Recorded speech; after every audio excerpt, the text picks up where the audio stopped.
asalaamaaleykum mbokki safo di seetaan ànd xeex coronavirus di émission bi leen groupe E-Media jagleel di ci doxe participation ci xeex bi ñuy xeex mbas mi di coronavirus ni ñu koy defee saa su nekk dinañu ñëw ci xayma bés bi ànd ci ak docteur Aloyse Waly Diouf dinañu dalali tamit benn maire ni ki tey mu nekk nag sama maireu dëkk di Maguette Wade di maire de Ngaye Mékhé moom tamit dinañu waxtaan ak moom ci lu yaatu ci li nga xam ni jël na ko ci ay matuwaay au niveau de la commune de Mékhé tolluwaayu jàngoro ji ak i tamit lu jëm ci wàllu distribution kit alimentaire yi nga xam ne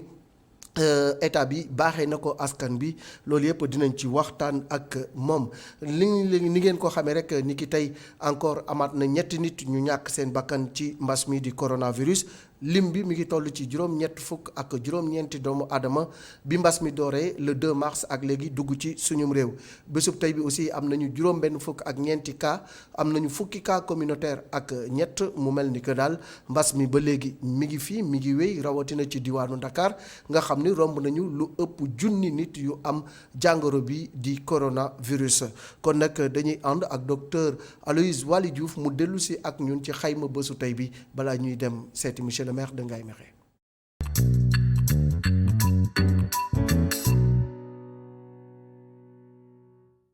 ci junni ak ñeent fukk ak juróom test yi ñu def juróom benn fukk ak ñeent ñoo ci positif maanaam juróom fukk ak benn di ay cas contact fukk ak ñett di ay cas communautaire ñu gis leen ci Kër Massar ñaar Pikine benn Mbao ñaar Scat Urbam ñaar Grand Yoff benn Mariste benn Mamel benn Liberté 4 benn Yoff benn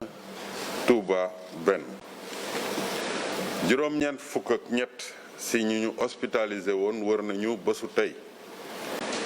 ñaar fukk ak ñett si suñu malade yi ñu ngi si suñu service réanimation yi ñetti malade ñàkk nañ seen bakkan ci Covid bi ci bésu démb lundi 22 juin 2020 ñeneen ñi des hôpital ñu ngi am tan.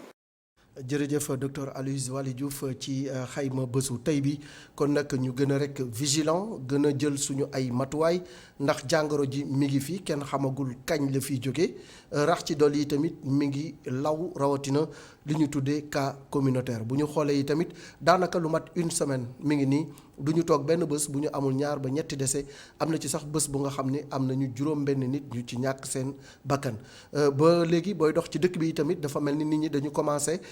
bàyyandiku bàyyi commencé fàtte ni jàngoro ji mi ngi fii mi ngi wéy di faagaagal mi ngi wéy di sonal ay nit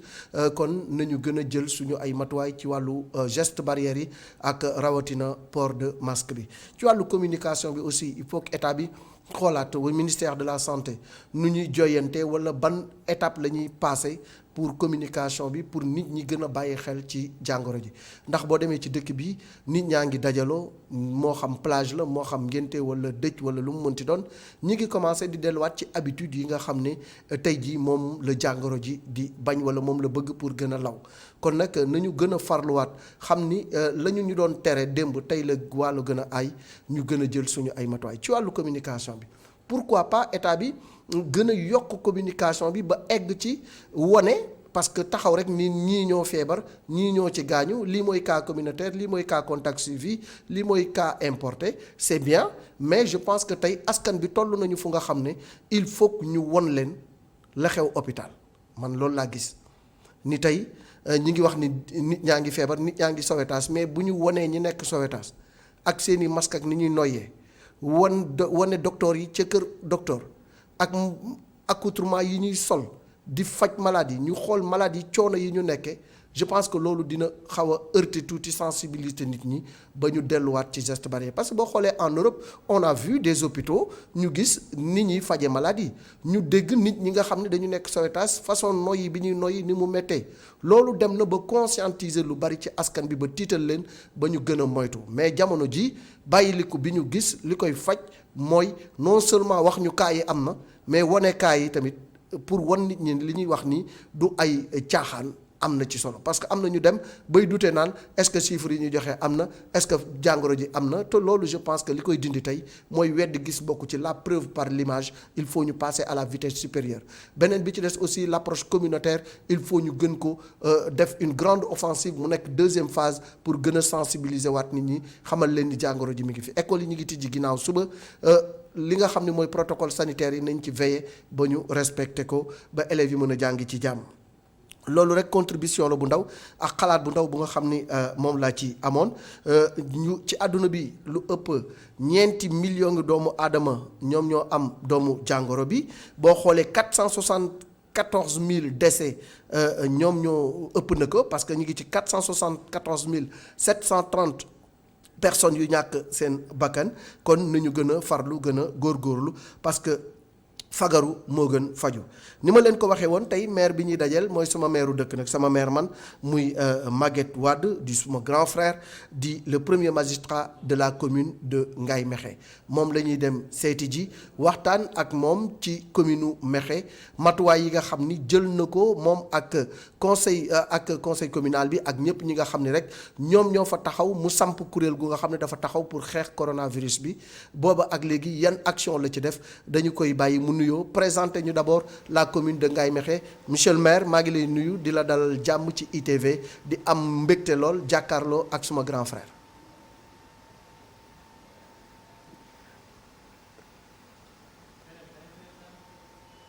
waaw monsieur le maire da ngay déglu ak sa écouteur waaw bañ a seetaan télé bi da ngay bàyyi télé bi nga déglu ak sa écouteur bu ko defee ñu mën a échanger convenablement donc c'est Maguette Wade le maire de Ngaye Mékhé moom la ñuy bàyyi mu nuyoonte ak askan bi présenter ñu la commune de Mékhé nga xam ni nag commune bu yàgg la ca jamonoy colon yi ba léegi rek Ngaye ku ne xam nañu bañ ko ériger en commune yàgg na ñu bàyyi la nga présenter ñu la commune de Ngaye Mékhé. jërëjëf Malick maa ngi lay nuyu di nuyu seen téléspectateurs yi di bég toog fii jàkkaarloo ak yow ngay sama rak di doomu Ngaye di ku bëgg Ngaye te man ni ma koy waxee ñi bëgg Ngaye ñoo ma gënal ñi ma bëgg coronavirus bi deeñu ci wax waaye Ngaye moom ku ko xamul itam dégg nga ko day dëkk bu yàgg ñu érigé ko en commune en 1906 mu nekk commune de plein exercice en 1911 donc dëkk bu am lépp téeméeri at la Ngaye nekk foo xam ni dafa nekk ci xolu Sénégal nekk xol ak dënnu Kajoor ndax boo gisee Ngaye tijjeeku na nekk ci digg yoon bi jóge Dakar jëm Saint-Louis nekk téeméeri kilomètre ak Touba nekk fanweeri kilomètre ak Tivaouane juróomi kilomètre ak Ndànk ñaar fukki kilomètre ak géej gi jogo nga xam ni kon fépp fu di dem ci li ñuy wax interland ci biir Sénégal di nga jaar Ngaye Mékhé rawatina nag mu nekkoon capitale économique du royaume du Kayor tax tey jii li nga xam ni ñoo doon ay artisans ci royaume boobu bi royaume bi tasee ñu dem fi nga xam ni moo doon pôle économique bi muy Ngaye Mékhé loolu moo waral Ngaye tey nekk capitale nationale artisanat bu Sénégal waaye xarale ya bari fa ba seen métier xarañ ku dégguli Ngaye itam xam nga ko mu nekk dëkk boo xam ni lu mat fanweeri junni nit dee ñu fa yewoo mu am nag koom goo xam ni dafa am luuma boo xam ni marché altine la et mu nekk dëkk boo xam ne itam dafa am li ñuy wax dividende démographique macha allah population bu xarañ bu jàng aussi boole ci et loolu mooy Ngaye Mékhé ci gàttal. jërëjëf monsieur le maire loolu ci gàttal la rek mu nekk dëkk bu nga xam ne wax nga ko ay jàngkat dëgg ñoo fa nekk ay jàmbaar ñoo fa nekk ci wàllu liggéey ci wàllu artisanat mu nekk la capitale de l'artisanat du Sénégal nekk au cœur du Kayor nga xam ni Ngaye Mékhé sax am na jamono moo nekkoon la 3e ville cadre du Sénégal ndax la fay yeewoo ci ay cadre bëri na lool. alors mu nekk nag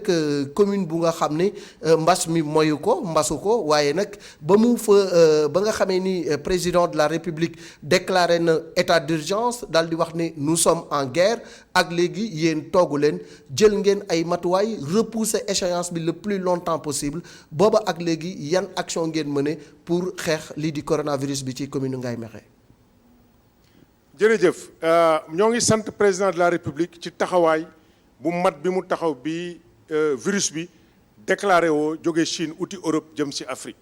mu taxawaayu commandant en chef ñun itam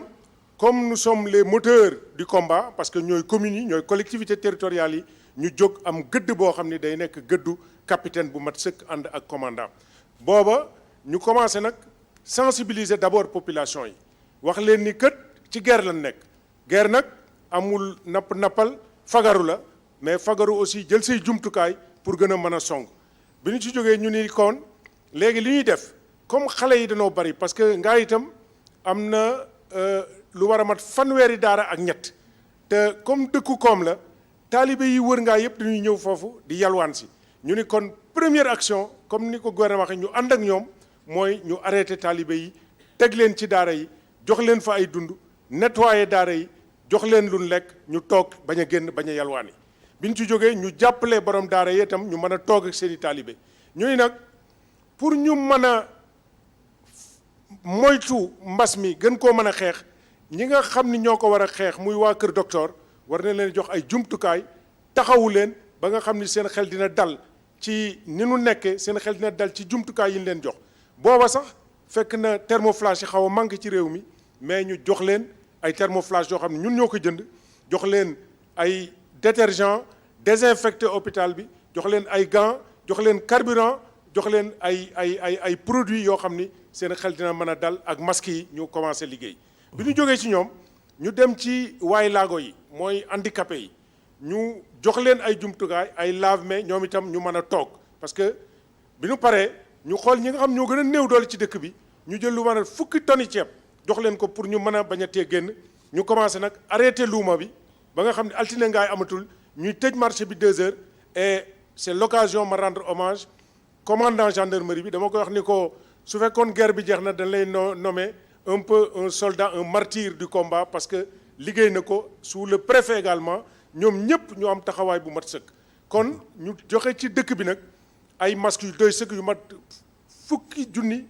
ak juróomi junni masque ci dëkk bi joxe fa la wan ñaari téeméeri lave-mains yoo xam ni téeméer bi ay lave-mains mécanique la yoo xam ni waa xarale yi ñoo ko defar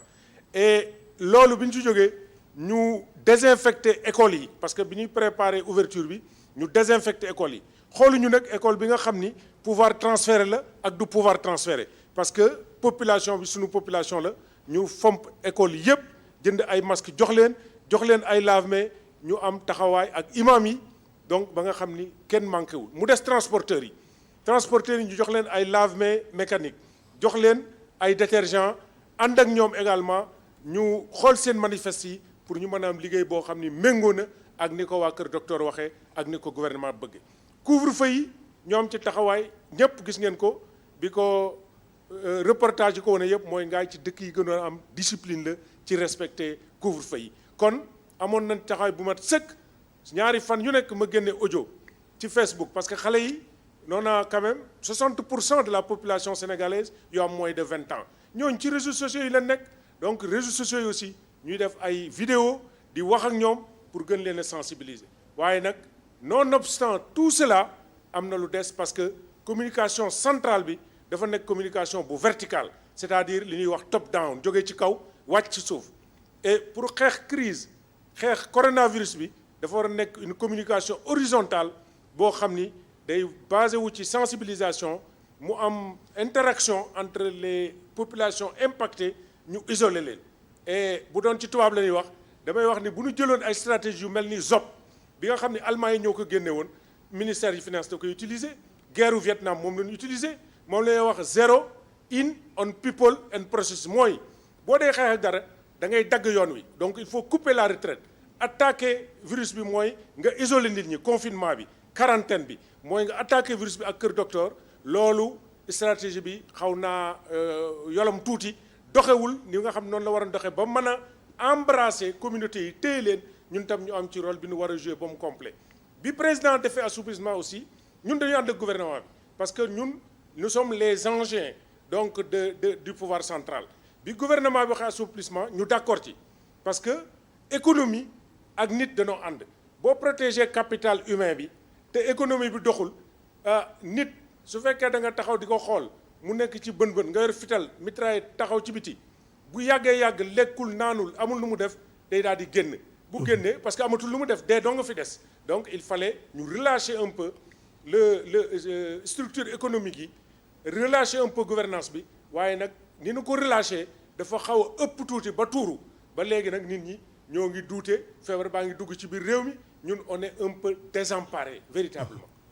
alors au niveau de Mekhe tey boo ñu doon wax situation épidémiologique bi parce que léegi ñu dégg ci xayma yi ñuy joxe ñu tudd ci Ngaye Mekhe ñaata cas moo fa am ak naka ngeen ko gérer. alors cas yi nga xam ni mooy cas yi nga xam ni moom la kër docteur wax parce que il faut ñu xam ni cas yi nu wax ak cas yi nga xam ni am na fa cas yi nu waxul moo ëpp parce que loolu itam il faut ñu wax ko parce que ñëpp demuñu kër docteur ñii dee ñëpp xooluñu leen mais li nga xam ni moom la kër docteur wax am nañu fa loo xam ni 116 confinement ci district gu Ngaye district gu Ngaye nag mooy Ngaye ci boppam ak communes yi ko wër mooy Thilmakha Niakhène Mbayeen Ngandiouf Pekes Mérina Dakhar Koul ak Ngaye loolu mooy district bi am na fa 116 confinement dont plus de 52 yu mat juróom fukk ak ñaar ci biir Ngaye Mekhe juróom-ñeenti nit ci district bi am nañ fa feebar bi et juróom-ñaar yi ay contact suivi la léegi nit ñi xam nañu contact suivi ñaar yi nekk contact communautaire moo am fa ñaar ñu gaañu te cas bi ñu njëkk am ku jóge woon Dakar la ñibbi si Ngaye daal di gaañu mais nit ñi nag maire bi ma ko waxee kër docteur moo ma jox information yi ma wax ko ni nit ñi gën leen a moytu nit ñi gëmuñu ko danoo wax ni feebar bi amul maire bi li muy wax amul ñu wax kër docteur na génn moom wax population bi wax leen ni nii feebar bi mi ngi ci dëkk bi et li gën a graaw mooy on a exigé le masque on a nettoyé tous les mardis on nettoie marché bi waaye nit ñi il faudrait nit ñi kenn mën leen a defal Sëñ Abdou daan na wax ni nit ak mala man ngaa yor benn bant waaye nit moom ku nekk day am ab bant et le relâchement devait être beaucoup plus stratégique également parce que ñun daan nañu dimbali parce que bi ñu relâché wàññi état d'urgence bi mais on aurait pu également renforcer l'état d'urgence pour montrer que l'état est fort pour que nit ñi mën a toog seeni kër ba pare le lendemain ñu expliquer les mesures de relâchement pour que nit ñi comprendre ko problème bi ma am Ngaye daal mooy nit ñi seen bopp yi danoo yeewu ba defe ni ñoom mën nañoo naxante ak virus bi ñu naan am naag amul fi mu ne nit ñu bari gëmuñu ni feebar bi am na bu njëkk dañ daan waxi Macky Sall waaye léegi nag comme seen mbokk a ngi dee ku leen jige dee na ku nu xam ku mooy comme sida rek xam naa ku dee kële waaw kële kat nee ñu moo ko rey sama xarit la woon bu yàggee comme feebar bi mi ngi dugg ci biir réew mi ngi dugg ci dëkk yi léegi nit ñi bu yaboo ñu gën a jëlaat ay matukaay jëla fonkaat et ñun moo tax on a redynamisé notre sensibilisation on a des groupes qui sont dans la ville et nous sommes autant répressifs que conciliants pour informer nit ñi ñu xam ni tam je profite également ci seen plateau bi pour wax waa Ngaye waa Sénégal nanu bàyyi caaxaan loo xam ni du la moytu da nga koy moytu loo xam ni da lay rey te dee dong mooy dëgg lu lay rey da nga koy moytu te feebar bi bu la reyee boo ko gëmul ba mu rey la di nga xam ni feebar bi am na léegi nag nit ki mën naa feebar bi amul moom yaakaar naa ni waye di mënu koo paase lu nga xam ne àdduna yëpp téye na ko aj màkk gi nga xam ni sax ponk bu am solo la ci l'islam di juróomeelu ponk bi daanaka aj màkk gi du am ñi nga xam ni ay ujaaj la ñu waroon dem dematuñu de réew mépp taxaw nga naan am naak amul loolu moom fa la waye di mën a yem alors bi ci des monsieur le maire balaa ñuy jàll ci beneen laaj bi jëm ci wàllu dund bi mooy ginnaaw suba la ñuy ubbi école yi ba ñu ko annoncé le 2 juin jëloon ngeen ay matuwaay mais il faut ñu redynamiser renouveler li nga xam ni moom mooy maanaam jàppale gi ba respecter protocole sanitaire bi syndicat yi taxawal au niveau de Ngaye Mekhe école yi nan la toll ak yan matuwaay ngeen ci jël pour njàngaan yi ak ñi leen di jàngal. alors Ngaye Mekhe war na am ci école yi nga xam ni mooy pouvoir transféré yi lu mat fukk ak ñett alors ñun bi ñu waxee ne dañuy tijji école yi ñun pare woon nañu ñun ak jàngalekat yi waxtaanoon nañu d'accord nañu ñëpp itam ci guddi gi pare woon nañu pour xëy dem jox nañ leen ay jumtukaay lave-mains jox leen ay détergent sensibiliser même nii sax jox nañ leen lu mat junniy masque jour bi ñu waree tijji la veille ñu ñëw ci mairie bi ñu jox leen ñoom ñëpp et tout le monde était prêt vraiment pour un bon démarrage de l'année et léegi nag ñoo ngi ñuy laajaat pour ñu joxaat leen ay masques complémentaires parce que li ma leen wax mooy xale mënoo ko jox ñaari masque ba ñetti masque danoo war a am stock masque yoo xam ni dañu koy téye ba année bi jeex parce que xale bi bëre masque bi réer da nga koy changer le masque am ki socc da nga koy changer le masque am donc on a donné suffisamment de masques et on va compléter pour que écoles yi am ay masques yu doy. Ngaye nag dafa bari ay écoles primaires bari ay écoles privées et ñooñu ñëpp on les a pris en charge collèges yi aussi xaaruñu appui état ou conseil départemental ñun nettoyé nañu école yëpp parce que ñun askan wi la ñuy aar. vivre yi aussi egsi na depuis démb ñoo ngi déchet. ayca kon nag xuusal ci vivre yi monsieur le maire comme vivre yi egsi na nan ngeen defee ciblage bi lan moo ci wàllu état bi ak lan moo ci wàllu mairie bi ci boppam. état bi def na liggéeyam mooy wax na li muy joxe na liste RNU joxe na liste complémentaire def nañu comité communal de ciblage boo xam ni élargir nañ ko au lieu de se limiter à ce qui avait été proposé dëkk bu nekk ak réalité on a fait à peu près 31 personnes boo xam bàyyiwuñu kenn les OCB bàjjenu gox ndey daara relais communautaire imam abbé église bi parce que Ngaye day dëkk bu am église aussi bien que étant à un point religieux très stratégique et ñoom ñëpp ñoo ngi ci quartier bu nekk am comité de ciblage de quartier ñu jël ay vérificateurs yi dañoo jël ñëpp ñi nga xam ni ñi ci ëpp sax ànduñu ak ñun politiquement pour que ñu ni ñii kat ñoo war di saytu comme ñun kon nañ leen dénk ñoom ñu nekk ay vérificateurs pour que opération bi gën a am transparence bu nu paree ci liste ciblage yi ñëpp d'accord nañ ci déposer nañ ko au conseil départemental avec le préfet qui a fait un très bon travail on a validé on a fait les listes de ciblage complémentaire pare na mën leen nag na dëkk bi tey ñi nga xam ni amuñu ñëpp léegi bu gouvernement bi joxe ba pare joxe woon naa 10 tonnes ñi néew doole waaye dinaa joxe lu mat 20 tonnes ak juróom képp koo xam ni amoo boo ñëwee dañu la jox ñanu joxoon nag ca 10 tonnes yooya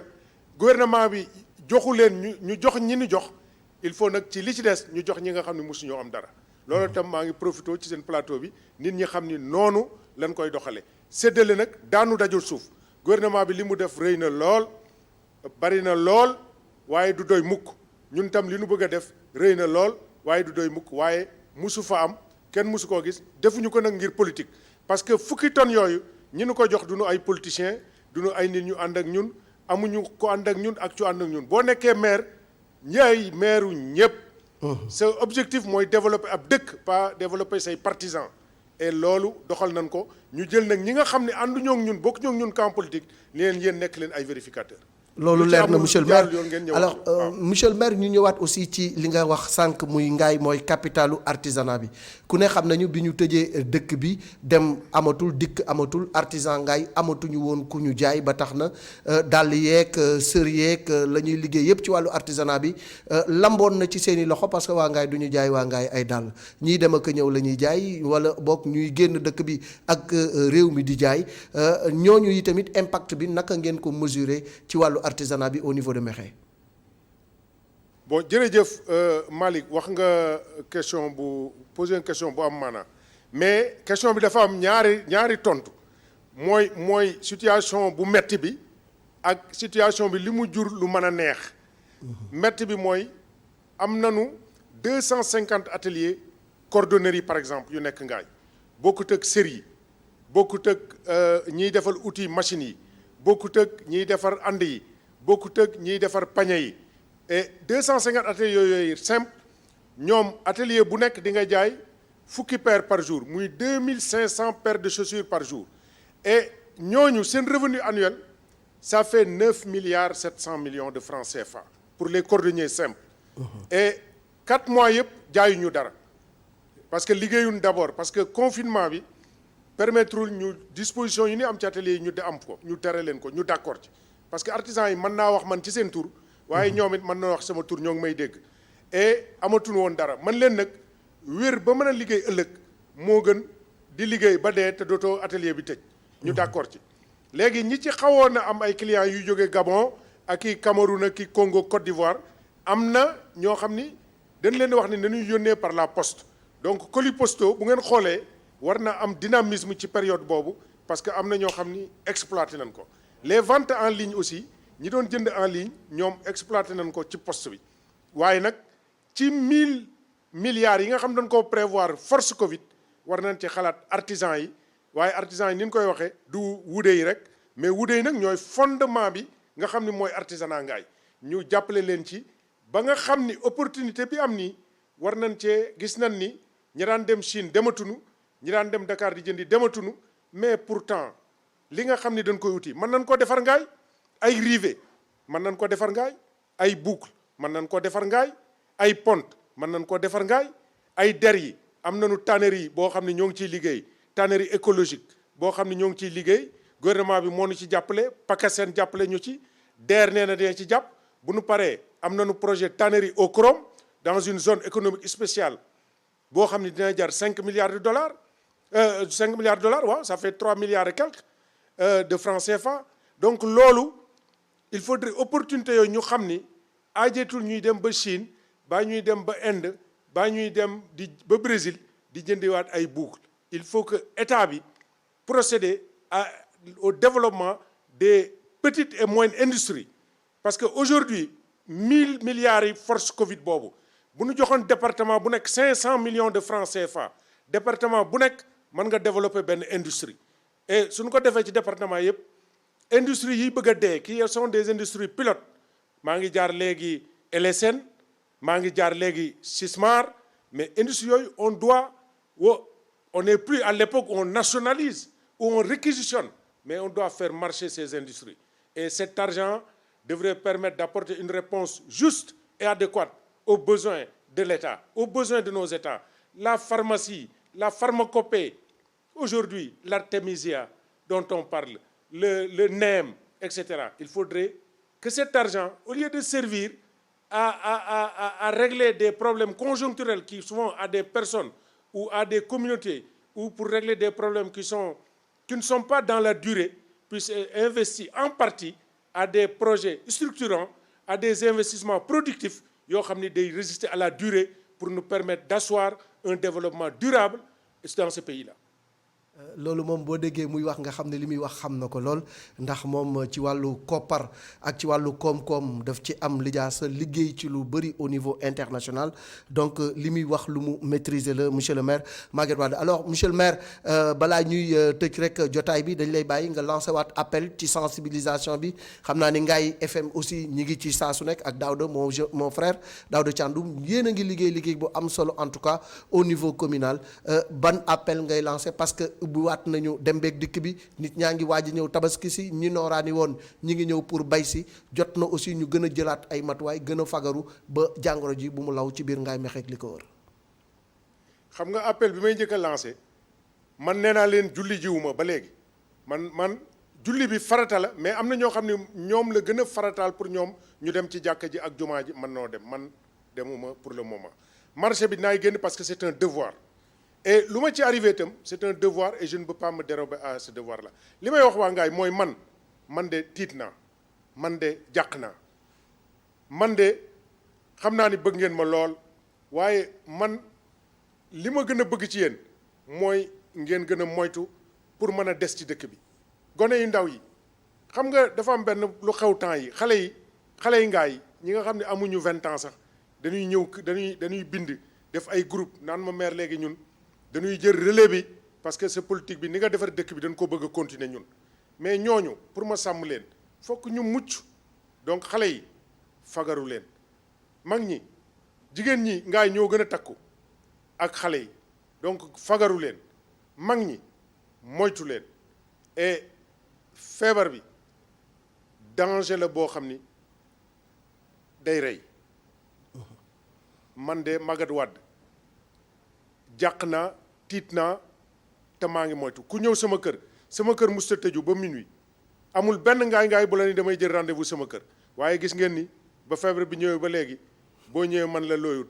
ana sa masque donc loolu moytu moo ko indi kon waa Ngaye waa Sénégal ñun ñëpp nanu moytu pour mën a mucc ci feebar bi di déglu nag suñuy autorité parce que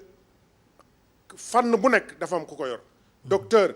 boo ñëwee mun la sumeekul nga sumeeku mun la tëddal nga tëdd boo ñëwee mun la sumil sa tubay nga sumi waaw bu la docteur nee demal nga tëdd nga moytu lu tax doo moytu loolu du yabaate donc nañ leen respecter suñu bopp respecter suñu réew respecter suñuy autorité président de la république dem na ba jeex mais ñun tam dañuy dem ba jeex waaye yéen nag ñun bu ñu jeexee lépp jeex bu ngeen fi desee tam fu ngeen jëm ay critiquer yomb na dem leen yomb na gëwuma ko yomb na defu leen fi dara yomb na waaye li nga xam ni mooy dëgg te mën leen ci dara dee moom kenn du fëgg bu mu jóg. kon jërëjëf monsieur le maire merci beaucoup monsieur Maguette Wade le maire de la commune de Ngaye Mékhé di sama dëkk Ngaye nga xam ni dëkk la bu am taarix am histoire nga xam ni en 1911 lañ ko def commune de plein exercice en 1906 lañ ko érigé en commune mu nekk ca xolu Kajoor Ngaye boo ko waxee sa xel dina dem ci jënu Malick Ndiaye boo waxee Ngaye Mékhé sa xel dina dem ci El Hadj Omar Ibrahima Dia boo waxee Ngaye Mékhé sa xel dina dem ci monsieur Abdoul Aziz Ndaw mi fi nekkoon